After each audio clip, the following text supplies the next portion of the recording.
always seem to be having a good time. And you know what? You're right. Your morning routine just got better. CBS Mornings, weekdays at 7. CBS News, 60 Minutes, Sunday on CBS. At the CBS Evening News, we focus on solutions, finding solutions to healthcare problems, how much money we can spend on groceries, finding solutions to help people understand what are the right choices to make for you and your family.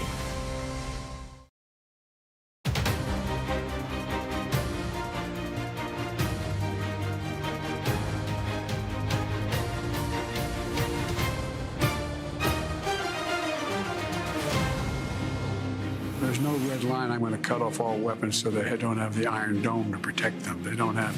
But there's red lines that if he crosses them, you cannot have 30,000 more Palestinians dead. Joe Biden should not be shouting angrily at America. America should be shouting angrily at Joe Biden. Our freedoms are literally on the ballot this November. Donald Trump and the MAGA Republicans are trying to take our freedoms away. Hello, I'm Robert Costa in Washington. Welcome to America Decides. Tensions are rising between President Biden and Israeli Prime Minister Benjamin Netanyahu over the war in Gaza. Over the weekend, the president said the country's approach to the conflict was, quote, hurting Israel more than helping. The prime minister rejected President Biden's criticism, telling Politico his military policies are supported by a majority of Israelis. Nancy Cordes joins us now from the White House. Nancy, always good to see you. What is the latest on President Biden's clash with Netanyahu? An international tit for tat, Robert. The president saying over the weekend that an Israeli ground invasion into Rafah would constitute a red line for him because of the more than 1 million civilians, Palestinians who are hunkered down there, who have nothing to do with this conflict. But he didn't spell out exactly what would happen if his red line was crossed. In fact, he said in the very same interview that he would never cut off funding to Israel and he would never abandon Israel. So that left it unclear what crossing a red line of his might actually mean. And then Bibi Netanyahu himself spoke to reporters and made it clear he doesn't plan to abide by that red line. He said his red line is making sure that another October 7th attack by Hamas never happens again, and that he is going to press ahead with his plans to invade Rafah. So clearly a major difference of strategy and opinion playing out on the world stage with neither leader backing down. In the wake of the State of the Union, President Biden certainly dealing with foreign policy, also dealing with domestic politics. Let's listen to the latest campaign ad, at least a snippet of it from the Biden campaign. Look, I'm not a young guy. That's no secret. But here's the deal. I understand how to get things done for the American people. I led the country through the COVID crisis. Today, we have the strongest economy in the world. I passed a law that lowers prescription drug prices, caps insulin at $35 a month for seniors. For 4 years, Donald Trump tried to pass an infrastructure law, and he failed. I got it done. Now we're rebuilding America. So, Nancy, that's the message. Where is the president going to see if that message can connect with voters? He's going to a variety of battleground states, Robert. He was in Georgia over the weekend. He was in Pennsylvania on Friday. Today, he's in Manchester, New Hampshire. And speaking about his age, as you saw in that ad, in a more overt way than he has perhaps in the past. It's well known to him and to the campaign that this is a liability, that many Americans have concerns about reelecting an 81-year-old president. And so he's kind of tackling it head on, saying that with age comes experience, and listing what he was able to get done in his first term, in part because he has that experience. And at the end of the ad, in a lighter moment, they play an outtake where he basically jokes, hey, I'm a young guy. Why are we even doing this? So, this is a president who has often chosen to address this issue with humor. He's going to keep doing that. But clearly, he's also going to be addressing it in a more fulsome way, knowing that this is something that voters are concerned about.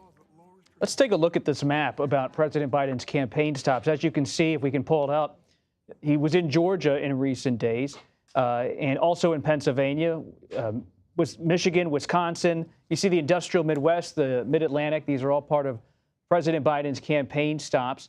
What's also interesting, Nancy, is that while former President Trump has often been a different type of Republican in his messaging on long-term federal spending on issues like Medicare, President Biden is saying, wait a second, we're going to tie you to traditional Republican thinking on these issues, to the Paul Ryan wing. Let's listen to what President Biden had to say in his recent trip to New Hampshire. But the bottom line is he's still at it. I'm never going to allow that to happen. I won't cut Social Security. I won't cut Medicare. Instead of cutting Medicare and give tax breaks to the wealthy, I will protect and strengthen Social Security and Medicare and make the wealthy begin to pay their fair share. It's a battle of populism from the Democrats, populism from the Republicans on federal spending. What do you make of it, Nancy? Well, former President Trump gave him an opening this morning when he did an interview, and he was asked about entitlements, Social Security and Medicare. And he said, yeah, there are lots of cuts you can make to those programs. That is the kind of thing that most politicians have steered away from saying in recent years because the public doesn't like it. But he said it, and then a few hours later, President Biden hammered him for it in New Hampshire. Nancy Cordes at the White House. Thank you. Meanwhile, former President Trump said in an interview today he believes TikTok is a national security threat but does not support banning it. But a bill on Capitol Hill, which could lead to just that, is gaining momentum right now. Joining us is Nicole Killian from Capitol Hill, our congressional correspondent. Nicole, thanks for being here. So where does this stand? There's pressure from the right and the left to ban TikTok, but it's a little bit muddled inside the Republican Party about exactly how hard of a stance to take. Yeah, well, despite the former president's stance, or his most recent stance that he made with respect to an interview earlier today, it's unlikely to affect the path forward for this bipartisan piece of legislation, which, to be clear, doesn't ban TikTok, but it does require that the Chinese company that owns TikTok, ByteDance, divest itself from TikTok within a period of a number of months by September of this year. Otherwise, the TikTok app could potentially be removed from app stores. So that is what this bill aims to do. House Majority Leader Steve Scalise said they plan to move forward with a vote on this bill as soon as this coming Wednesday. So whether or not those Republicans who have come out in support of this measure change their perspective in any way in light of the former president remains to be seen, but it's still widely expected that there could be enough votes to move this legislation forward in the House. I know everyone who's watching this is a big streamer. Maybe you use social media, but they're also, we do still have television broadcasts. We know that you all love CBS, but there is another network, of course. They have a comedy show on Saturday night, and they lampooned Senator Katie Britt of Alabama for her response to President Biden's State of the Union address. Nicole, you've been tracking the cascading response to Senator Britt and her remarks. What is the latest on that front? Well, there are a number of reporters here on Capitol Hill anxiously awaiting the opportunity to speak with Senator Britt to see if she will further clarify her position. Of course, we did hear from her over the weekend on Fox News Sunday, where she was asked about this anecdote that she gave during her State of the Union rebuttal, where she referenced this woman who had been sex trafficked when she was 12. But in telling that story, appeared to pin the blame on the Biden administration for her circumstance. She was asked to clarify that story. Take a listen to what she had to say. We have to bring attention to it. We have to tell those stories. And the liberal media needs to pay attention to it because there are victims all the way coming to the border. There are victims at the border. And then there are victims all throughout our country. And to me, it is disgusting to try to silence the voice of telling the story of what it is like to be sex trafficked. Now, she didn't explicitly state whether, again, or she intended to tie this woman's story to the Biden administration, but she did explain in that interview that she was very clear that this incident happened to this individual who is now a woman and an advocate for sex trafficking victims, that this occurred when she was a young girl, when she was 12, seeming to suggest that it did not, in fact, happen on the president's watch. But that being said, there has still been a lot of fallout from the speech, not only from that story, but from Senator Britt's tone, her delivery, also the fact that she was sitting at a kitchen table, something she also defended in that interview with Fox News yesterday, saying that part of the reason she was behind that table and in the kitchen was because Republicans believe in kitchen table issues, although some critics seem to feel that that was kind of an antiquated choice in having her there. Speaking of kitchen table issues, a lot of concern people have about the economy, but also about the state of the world. Briefly, Nicole, what is the latest on worldwide threats and how Congress is going to keep an eye on everything there? Well, as you know, Bob, this is a hearing that happens at least once a year here in Congress, and the same intelligence chiefs from ODNI, from the FBI and other intelligence agencies will be briefing members of the House tomorrow. But some of the top lines out of this hearing are around the issues of Russia and Ukraine. Many of these intelligence chiefs really advocating for the need for additional aid for Ukraine, which continues to be held up in Congress. Also, the threats of China, Iran, and other adversaries around the world have come up during this hearing as well, Bob. Nicole Killian, thank you very much. Michigan's Democratic Congresswoman Haley Stevens joins us next to discuss President Biden and his re-election campaign. You're streaming America Decides.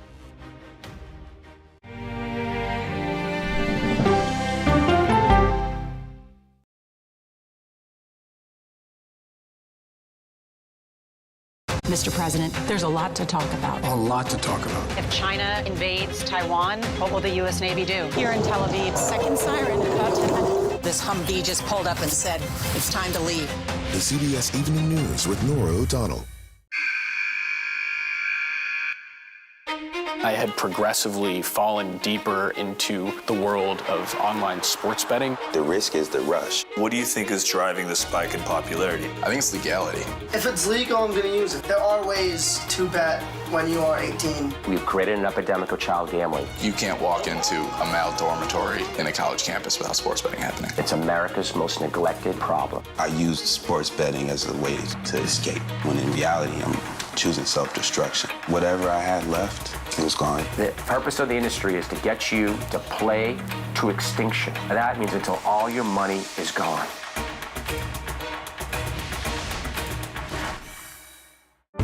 Stories start with the who, what, when, and where. But it's why it's important to you that matters most. Knowing what to ask is how you open the door to a deeper understanding. See you on Prime Time, streaming free everywhere. An original documentary from CBS reports. That desired farm is a wonderful place to raise children, and it still is. Promises broken. Black Americans have been the target of racism and discrimination pretty much from the time they acquired ownership in the land. Costing black farmers hundreds of billions in generational wealth. They did everything to make sure we were run off that land. But communities are uniting to continue the fight. Collective ownership is powerful. To keep their land and their dreams alive. To watch my children play on land that we own means everything. So land is power. Most definitely. 40 Acres and a Mule, now streaming on the free CBS News app. An original documentary from CBS reports tensions rising between a powerful country and a vital island. The supply of this technology came grinding to a halt. The world would grind to a halt. Absolutely. As Taiwan faces threats and aggression. Taiwan is on the front line, and we understand our responsibility as a democracy. We cannot fall. CBS News examines whether they can defend themselves. Putin, Ukraine, China, Taiwan, they are manifestations of the battle between autocracy and democracy. And that is a fight that we're all engaged in. Defending Taiwan, now streaming on the free CBS News app. When weather turns extreme. Record-breaking storm surge and devastating wind. Every second counts. The mud punched a hole right through the wall. See, hear, feel the forecast. Tonight on the CBS Evening News with Nora O'Donnell. Welcome back to America Decides. President Joe Biden making campaign stops in several battleground states this week. He will visit Michigan on Thursday, where he's faced some backlash from some progressives.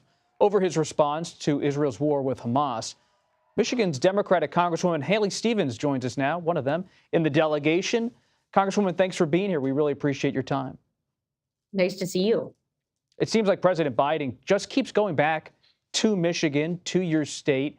Let's talk about the economy first. He has made a real effort to build ties with labor in Michigan. Is it working? Is he being effective in making sure those voters who many times over the years have gone Democratic are staying there? I really believe in the strategy that President Biden is employing. And we joke in Michigan that he might as well just get a condo in Detroit because he's with us so much and has been very consistently over his entire presidency. From the passage of the bipartisan infrastructure law, Michigan was his first stop after we passed that. Certainly championing chips and science, key legislation for Michigan. But what he's doing is working, connecting with voters one-on-one. You just don't come in and do big rallies. You see President Biden making stops at diners, going to picket lines, really bringing people in, trying to learn what's on their minds and what issues are facing them, and also giving voters a chance to really get to know the real Joe Biden. And I love it. Our state likes it. And I think it's going to pay dividends come Election Day. Are you sounding the alarm to White House officials and Biden campaign officials about the support of Arab Americans and others in Michigan who have concerns about the Biden administration's handling of Israel, especially its war with Hamas and Prime Minister Netanyahu? And if you are having those kind of conversations, what are you saying behind the scenes about what needs to be done, if anything?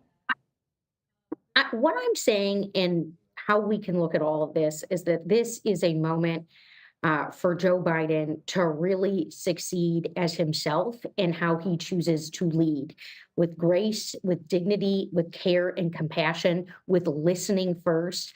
This isn't a rejection campaign from his side at all.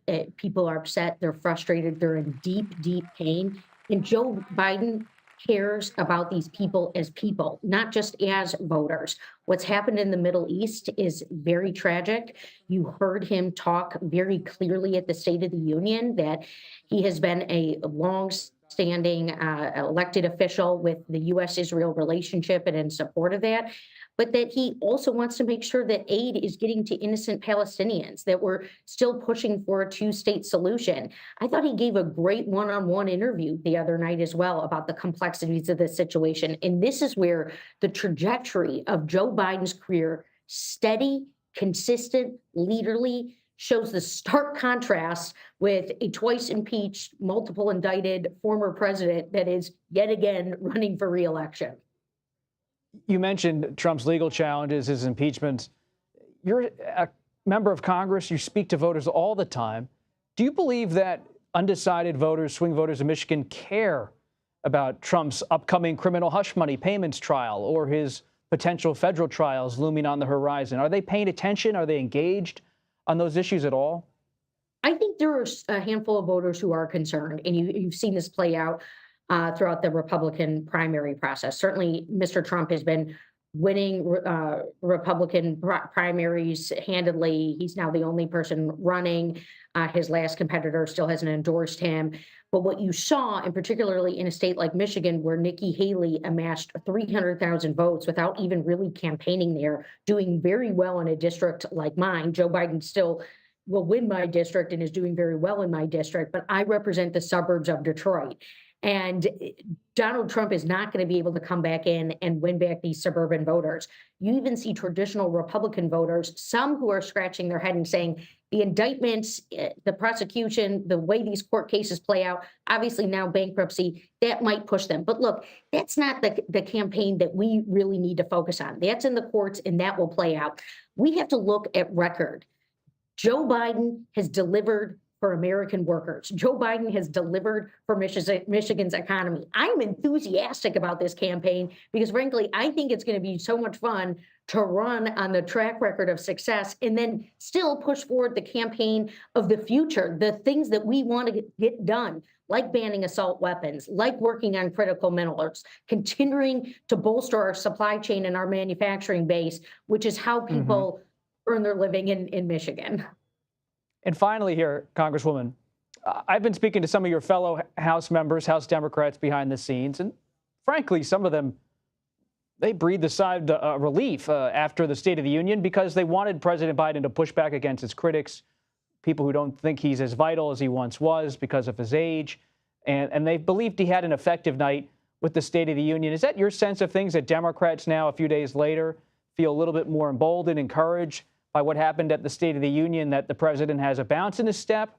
And if so, how do they want him to sustain that? What does that look like? Because in politics, as you know, it's hard to keep up momentum at times as things are fleeting. Well, we've got a booming economy. People are back to work. We've got a president who's a love leader. And truthfully, I know people get nervous and there's all that going on, but I was fired up for the State of the Union, and my president hit a home run, as I knew he would. I worked on the U.S. auto rescue in President Obama's administration. Joe Biden, as vice president, stood up at the DNC, and what was his famous quote? Osama bin Laden is dead, and GM and Chrysler are alive. He knows how to pack a punch. He knows how to communicate. Capturing moments where lots of people are listening, which he certainly did and delivered on, and made his message clear, not only painting the contrast, but also showing that he's going to stand up for women's rights. He's got a women's health office. That's certainly going to play very well in the suburban district. So let's continue to let Joe Biden be Joe Biden and deliver every step of the way. He's headed toward a good November, in my opinion. And we hope Congresswoman Haley Stevens comes back soon. And President Biden, of course, welcome anytime here. Thank you very much, Congresswoman. We appreciate it. Tuesday could be the day former President Trump gains enough delegates to get the Republican nomination for president in spirit ahead of the convention. But he'll need some help from the voters in the Georgia primary first. We'll check in on the Peach State. That's coming up next. You're streaming America Decides.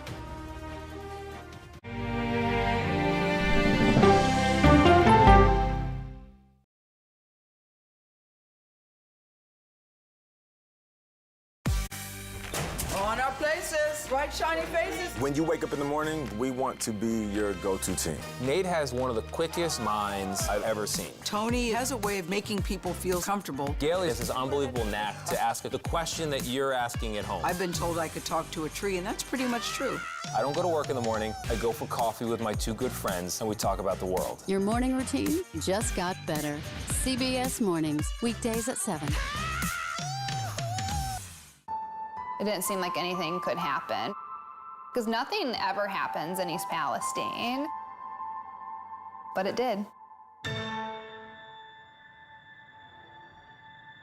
Authorities released toxic fumes from 5 derailed train cars. Resident, please evacuate. Acute bronchitis due to chemical fumes. Did you ever have these problems before the derailment? No, ma'am. This neighborhood's not safe no more. We can assure the community that there's not vinyl chloride entering their communities. Then why are there so many people feeling these various symptoms of bloody noses or difficulty breathing, bronchitis? That's a hard question to answer. We're talking about one of the most blatant releases of a mixture of some of the most toxic chemicals that we've seen in America. I feel like now I have a duty to warn other communities. If my daughter has to watch me die of cancer, at least it saves someone else.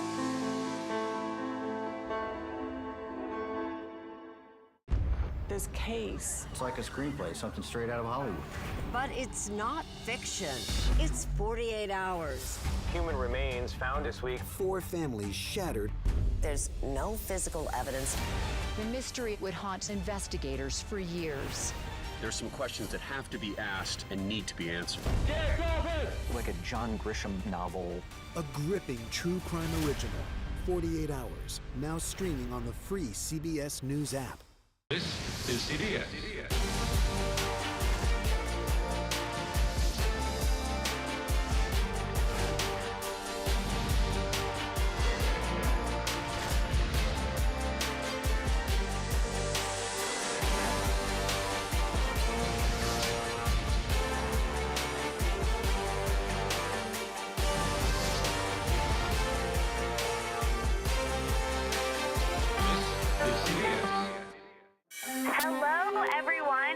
Welcome to our Dragon capsule here in space. Sightseers in space, the thrill of a lifetime. Seeing the Earth from space, it was so exhilarating. But the risks that come with the territory. There have been 4 fatal accidents. That's a 1% fatal accident rate. Might make you look before you launch. If you had 1 out of 100 airplanes falling out of the sky, we'd have a public crisis. Space tourism, now streaming on the free CBS News app.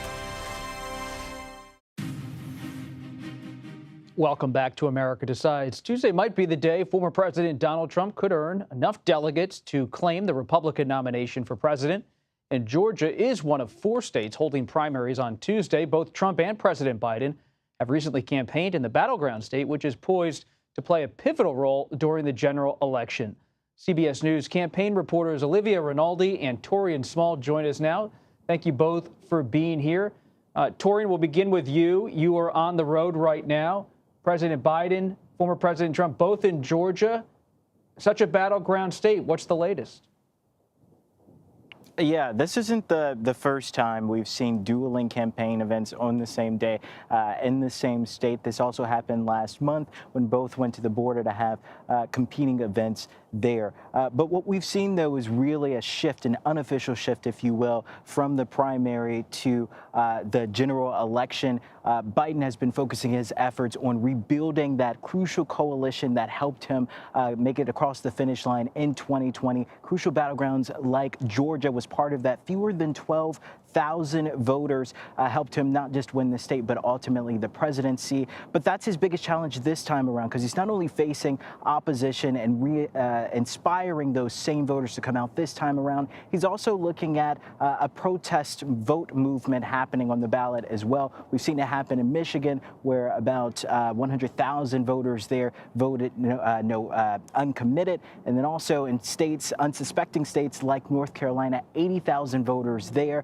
I talked to folks out here who say they're looking for something similar, but around that 12,000 mark to really scare Biden into compromising his position on the Israel-Hamas conflict. Last thing I want to point out is on re-inspiring these folks. I talked to many Biden surrogates who say, while the president has done a lot policy-wise for people who are most impacted here in Georgia, that base, the Biden administration has done a bad job at messaging. Take a listen to what Atlanta Mayor Dickens had to say when I talked to him this weekend. They haven't done a good job of marketing the successes of this administration. They have to go talk straight to the voters, talk straight to the people about the things that they've benefited from. We've got folks taking credit for stuff that they've instrumented, and so we have to show the facts. And so that's what Joe and Kamala are going across the country doing over the next month and carrying it all the way to Election Day. That sentiment was echoed by supporters at the Biden event I attended and grassroots organizers who were doing some heavy lifting for the Biden campaign. They were out door knocking. Their plan is to get to 5 million households to get them to join into or vote in this election come November. Thanks for that report, Torian. Stay with us. Olivia Rinaldi here at the table. You've been on the road in recent days covering Georgia, covering former President Trump. We just heard about how the Biden surrogates see a lot of this. Well, what about some of the voters? Georgia, in particular, is a complicated state, traditionally Republican in recent decades, but now has 2 Democratic senators. What's the Trump campaign doing to try to win back some of those voters who maybe went Democratic in the last 4 or 5 years? And what are voters telling you? Yeah, Bob, it's an excellent question. I mean, I was there over the weekend. Trump was holding a rally at the same time Biden was. Trump was in a very ruby red district, though. He was in Marjorie Taylor Greene's district, really speaking to his base and invigorating them. But he also, during his speech, spoke to Black voters, Hispanic voters, and union voters, and said to them, I have done more for you as president than Biden has. And in fact said to Black voters, I have done more for you than Abraham Lincoln has. I mean, that's an astounding claim to make, but then he was talking about the jobs that he's created.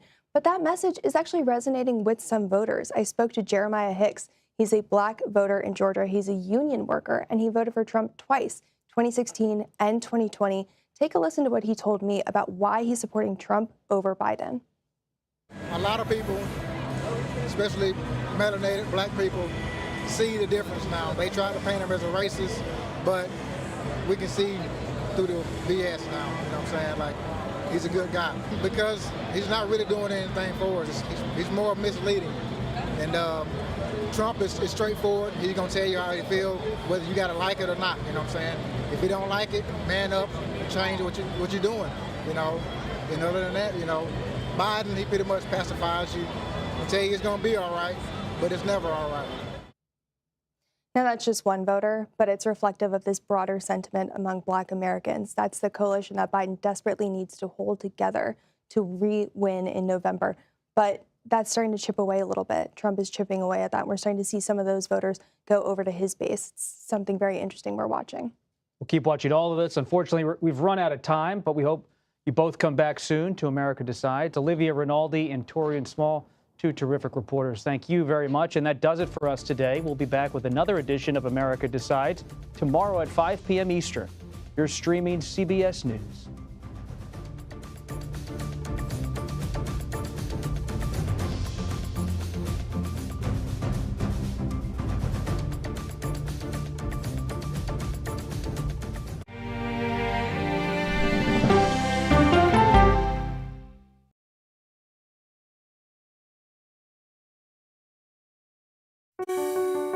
Washington is the seat of power. National security, foreign policy, global economics, every story comes through Washington in some way. We bring some of the most powerful